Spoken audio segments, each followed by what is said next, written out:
தாய் தமிழ் உறவுகளுக்கு வணக்கம்.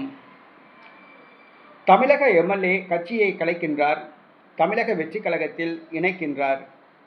தமிழக எம்எல்ஏ கட்சியை கலைக்கின்றார், தமிழக வெற்றி கழகத்தில் இணைக்கின்றார் என்ற தலைப்பில் இந்த காணொளியை நாம் காண்கிறோம். 2026ஆம் ஆண்டு நடைபெற்ற தமிழக சட்டசபை தேர்தலில் கம்பம் தொகுதியில் போட்டியிட்டு வெற்றி பெற்றவர் ஜெகநாத் மிஸ்ரா. நமது மக்கள் முன்னேற்றக் கழகம் என்ற ஒரு கட்சியை நடத்தி வந்தார். ஆனால் அவர் பல ஆண்டுகளாக செட்டியார் பேரவை என்ற ஒரு சாதி சங்கத்தை நடத்தி வந்தார்.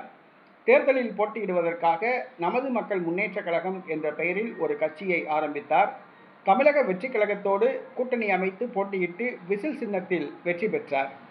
தற்பொழுது தவேகா சட்டமன்ற உறுப்பினராகத்தான் அவர் உள்ளார். ஏனென்று சொன்னால் விசில் சின்னத்தில் போட்டியிட்டு வெற்றி பெற்றார். தற்பொழுது தமிழக வெற்றி கழகம் கொடுத்த அழுத்தத்தின் காரணமாக தனது கட்சியை கலைக்க முடிவு செய்தார்.